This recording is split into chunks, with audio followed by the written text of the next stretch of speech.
Hey guys, welcome back to another happy hour episode.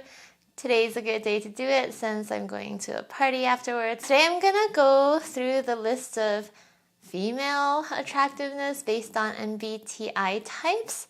Okay, let me just...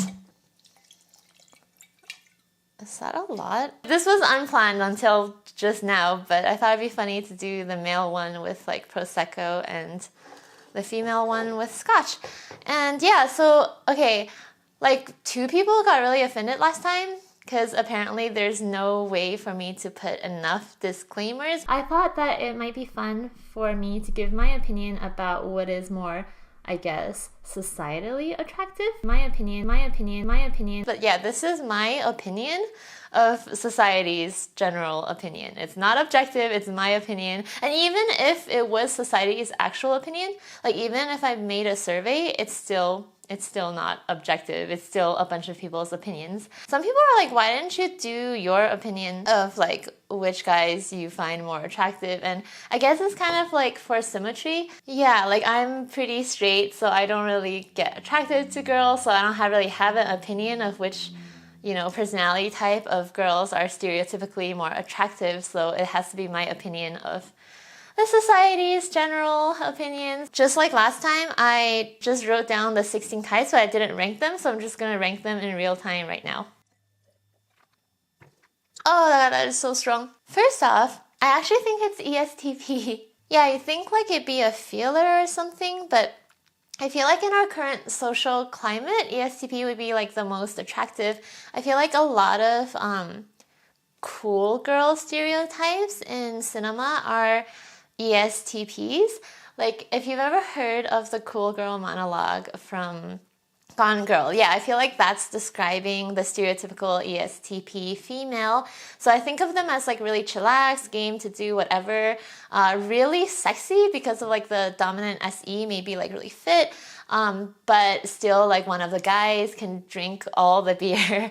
Probably has like a really nice male to stereotypically male dominated interest, like I don't know, racing or cars. Yeah, you know, like Megan Fox in Transformers, I think of that kind of girl as also a ESTP, so that would be my first. And then second, I actually think it would be ENFJ. So yeah, I guess the beta quadra is really doing well. So for ENFJ, it's not really like a movie thing. I just think of ENFJ as like a real life kind of situation. So in real life, I think of that as like the popular preppy, maybe popular queen bee of like the high school, and I think of a lot of shy guys would really like the ENFJ. Like she's kind of a girl's girl, like all the girls look up to her as a social leader. Yeah, I don't know, she could be a mean girl, she could be the valedictorian, it doesn't really matter, but yeah, just someone really social and attractive. Yeah, and I think the tertiary SE would also make her fairly attractive or sensual, and yeah, it might give her more of like an assertive streak that, yeah, I think is really attractive to like all of the guys who are maybe a bit more on the shy side, which I think is like a lot of guys.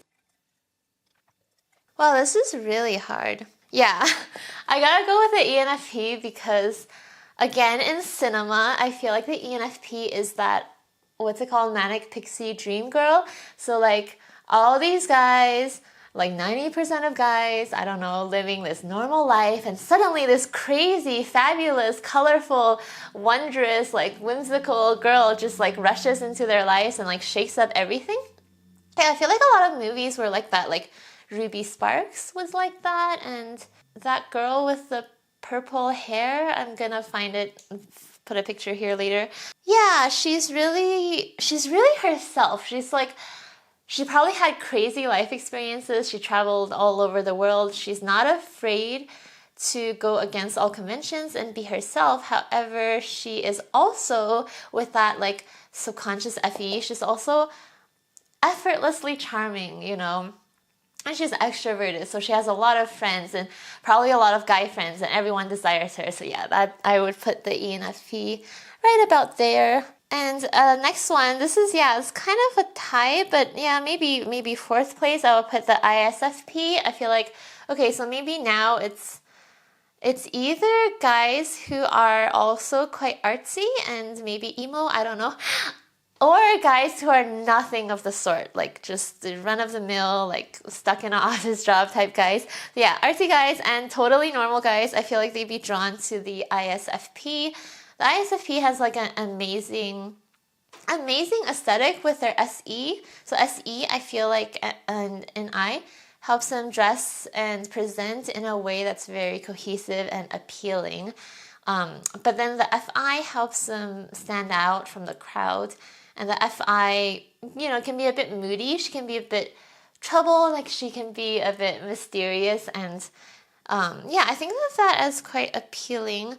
There are probably a lot of movies based on that, but I'm not really thinking of one at the moment. This is really hard because I honestly feel like that's it. Like can we get some better female characters, please? Like I feel like every female character in movies is ENFJ, ESTP, ISFP, or ENFP.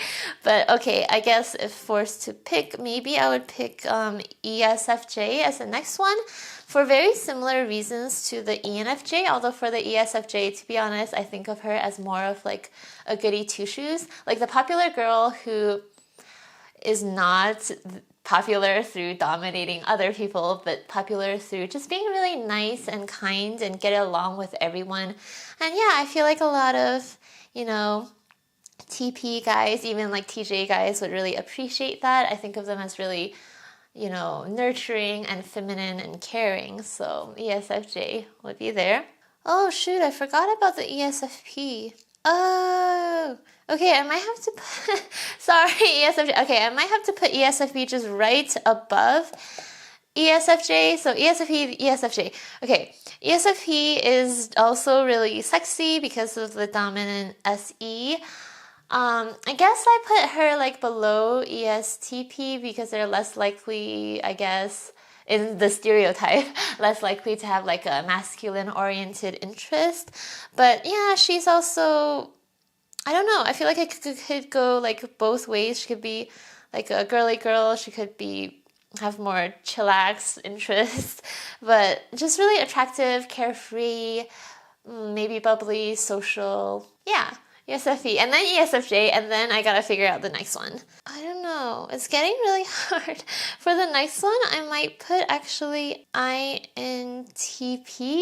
Yeah. Honestly, like I really think that the INTP girl with the whole like adorkable girls or like really smart girls, like quirky, smart, cute. Yeah, I feel like that's their niche in the cinema industry, and I feel like seventh place is not that out of the ordinary. Honestly, maybe I mean, I am biased, but maybe that's also because I'm like in the MBTI community and people are always commenting on my videos, and I see a lot of guys being like, God, I just want an INTP girlfriend, or I just want an INTJ girlfriend. So maybe that. But like, gosh, I can't think of a movie again, but like any movie where there's a girl who's really smart who can fix computers and guys are like, whoa, or she can do chess, I feel like that's like an INTP girl. And yeah, I feel like in a niche sense, they're very attractive to some guys, maybe other TP guys, maybe FJ guys, and also a lot of guys who say they're INTJ. They say that they also want an INTP girlfriend, so there's that. Next, I think I do want to put this at 8th place, which places it like right in the middle, is ISFJ. I feel like ISFJ is like the perfect wife kind of deal. ISFJ, never forget your birthday, never forget to do the housework. I know this is like, again, okay, please, disclaimer, everything is very, very stereotypical, very caring, maybe a bit sentimental, good at socializing, not as, I don't know, I put below ESFJ because I feel like ESFJ is more noticeable, so when you notice someone, you can decide if you're attracted to them or not. But ISFJ might be quite average, might blend in with the background a bit more, so maybe some guys, you know, wouldn't notice the ISFJ, but yeah, I put that at 8th. I feel like I should go with the INFJ. Yeah, the middle kind of makes sense. The INFJ is a bit serious, very serious, very cerebral. I know the stereotype is that ISFJs are like, oh my god, let's get married and have kids as soon as possible. But in my real life experience, I feel like that's way more INFJ girls, because with their NI, they're like, what's the point of a relationship if it doesn't last forever? Yeah, a lot of guys would like that. A lot of them would be scared off by it. Yeah, I feel like the INFJ is kind of like the stereotypical Scorpio. Could be very sexy and sensual, and could be kind of too much for some guys. So yeah, I feel like that also belongs right in the middle. Polarizing. INFJ, very polarizing. And I feel like they would like that. They would like to be polarizing. Next one, I guess I have to go with the INFP. I feel like I have a tendency to put the INFJ and INFP together in ranking videos. But honestly, I feel like stereotypically, INFP is quite an attractive female type. But in reality, I don't really know about that. I feel like almost all like FP, happy-go-lucky, attractive girls are like either ENFP, ESFP, or ISFP. So like ESFP, the popular, traveler, carefree. ISFP, the artist, sexy, sensual, seductive. ENFP, manic pixie dream girl. And INFP, we don't really have a place. We're kind of might be a bit sad. Might be a bit sad, might fade into the background. I never got noticed by my male classmates to my knowledge. So yeah, I mean, not that I'm representative of everyone. I know like one other INFP girl that I was in high school with. I'm pretty sure she never got noticed either. We're just really shy and we're really awkward with that like polar SE. Yeah, I feel like polar SE can make us like physically awkward too, clumsy. INFP is, I'll put it here because INFPs in anime are like super popular. INFP female anime girls are probably like top, but yeah, we're not in Japan, so it's I feel like this is kind of medium low fits for the INFP. And I think the next one would be it's like a tie between ENTP ISTP. I'll put okay, I decided I'm gonna put ENTP next. Just because tertiary FE is more sociable, lovable. ENTP I think of as like another stereotype or role is that she's like the devil's advocate girl, the one that's like really hard to get and like really smarter than all the guys, I guess.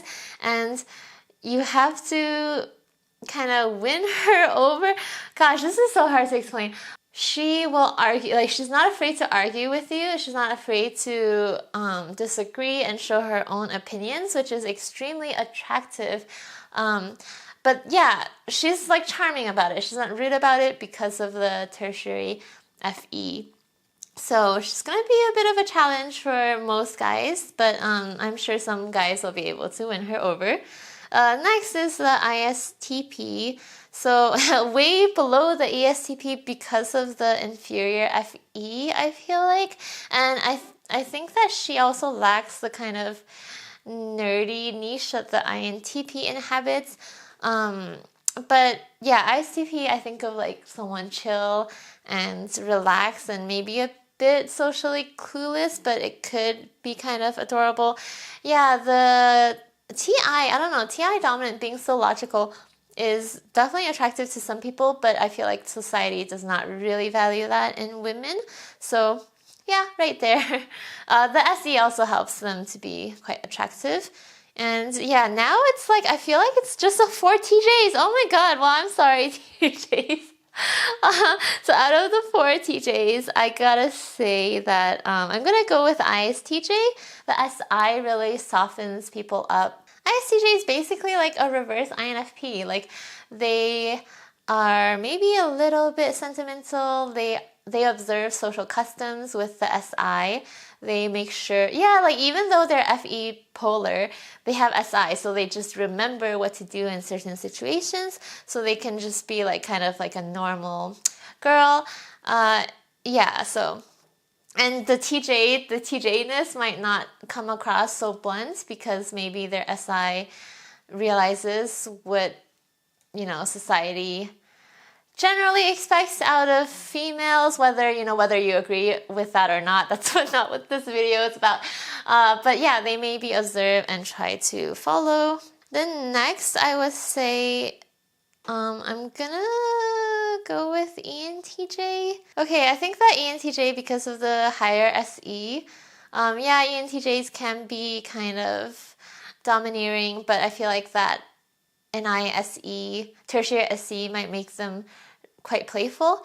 And this is kind of like not really true in real life, because honestly, the few ENTJ girls that I know in real life, they're like super attractive. I think it's the SE.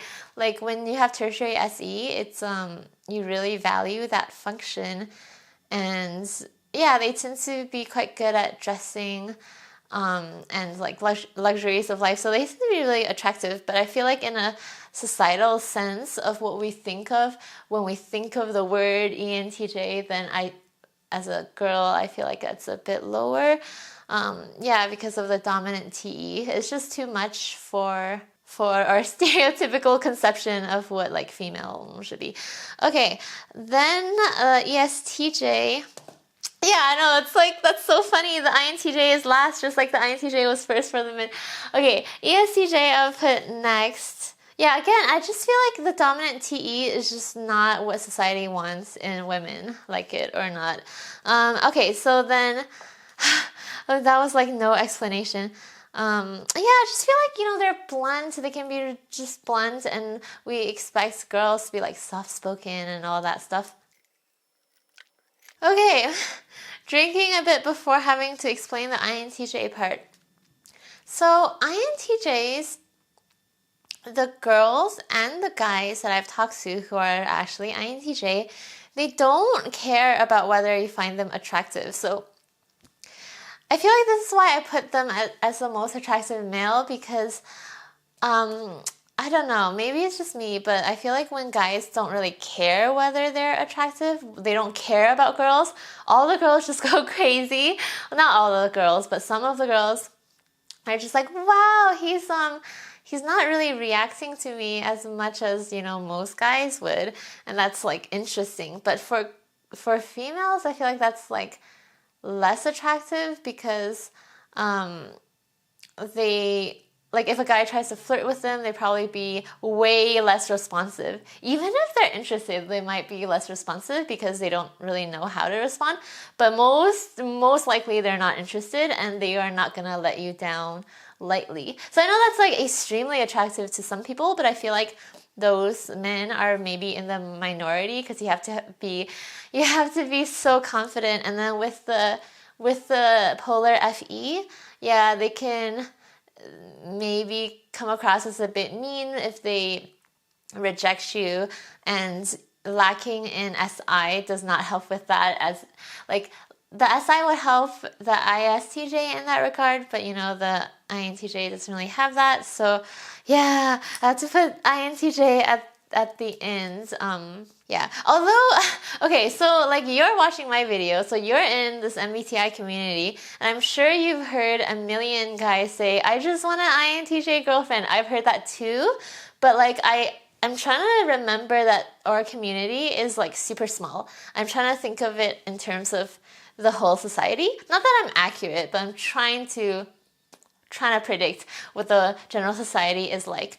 Although, yeah, you know what? Sometimes there are INTJ girls in movies and stuff, but it's really rare, and I feel like she usually doesn't play the object of desire character.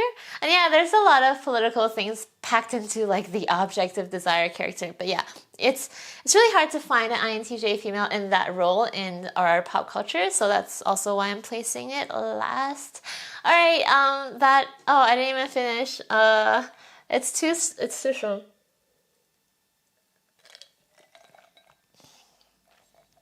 Okay, I think I'm ready to go to that party now. Let me know what you guys think. Let me know if you agree with my typings or if you have your own list. Thank you so much for watching me ramble. Have a great day and see you next time.